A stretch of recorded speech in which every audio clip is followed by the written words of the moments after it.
বলি দাদা, ভাঙড়ের কথা মনে আছে? ভাঙড়ে বোমা, ভাঙড়ে গুলি, ভাঙড়ে অশান্তি। সেই ভাঙড়ে আইএসএফকে সামাল দিতে হিমশিম খাচ্ছে তৃণমূল। এরই মাঝে দুর্গাপুরেও এই আইএসএফ সংগঠন বাড়াচ্ছে। শক্তি ঘাঁটিতে নয়া শক্তির উত্থানে গুরুত্ব দিতে নারাজ তৃণমূল, কটাক্ষ করতে ছাড়ছে না বিজেপি।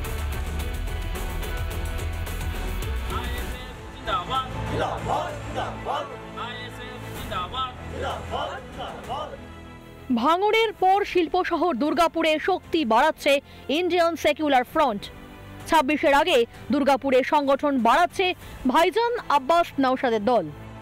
এই যেভাবে দেশ এবং রাজ্য যেভাবে শেষ হয়ে গেছে, আমরা চাইছি যে এটাকে যাতে উন্নতি করতে পারে, সেই জন্য আমরা ভাইজানের প্ল্যান করেছি, আইএসএফ করছি।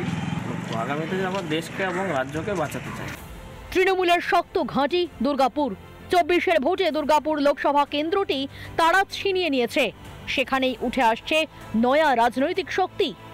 বিষয়টিকে আপাতত গুরুত্ব দিতে চাইছে না তৃণমূল। একজন লোক সে পাশের কোনো গ্রাম থেকে একটি পতাকা নিয়ে এসে সকালে টাঙিয়েছিল আইএসএফের। এইখানে এইসব এলাকায় আইএসএফ নাই কোথাও, আর যা আছে তৃণমূল কংগ্রেস আছে এবং আমরা জনগণ সম্পূর্ণভাবে আমাদের সঙ্গে আছেন। আশা করবো যে তাদের বুদ্ধি ঠিক হয়ে যাবে এবং তারা ও আইএসএফ এখানে করবে না, করলেও কিছু যায় আসে না। তৃণমূল সবসময় এই মুসলিম সমাজকে তেজপাতার মতো ব্যবহার করেছে এবং তার জন্যই আজকে 12 নম্বর ওয়ার্ডে মুসলিম সমাজের বহু যুবকরা আজকে আইএসএফ জয়েন করলো। এখান থেকেই প্রমাণিত হচ্ছে যে পুরো মুসলিম সমাজ কোথাও না কোথাও তৃণমূলের কাছ থেকে নিজেদের মুখ ঘোরাচ্ছে। 21-এর ভোটে ঘাসফুলের ভরা জোয়ারেও ভাঙড় হাতছাড়া করে তৃণমূল। সেই কেন্দ্রে যেতেন আইএসএফ প্রার্থী নওশাদ সিদ্দিকী।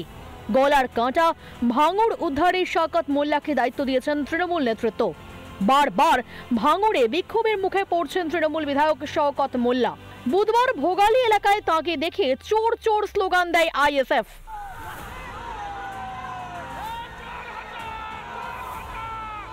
সেই দলই এবার সংগঠন বাড়াচ্ছে পশ্চিম বর্ধমানের দুর্গাপুরে, তৃণমূলের শক্ত ঘাঁটিতে। দুর্গাপুর থেকে রমেন মজুমদারের রিপোর্ট, রিপাবলিক বাংলা। নানা ধরনের কন্টেন্ট দেখার জন্য লাইক করুন, শেয়ার করুন আমাদের ফেসবুক পেজ, সাবস্ক্রাইব করুন আমাদের ইউটিউব চ্যানেল। পাশাপাশি অন্যান্য ব্রেকিং নিউজের জন্য অবশ্যই চোখ রাখুন রিপাবলিক বাংলায়।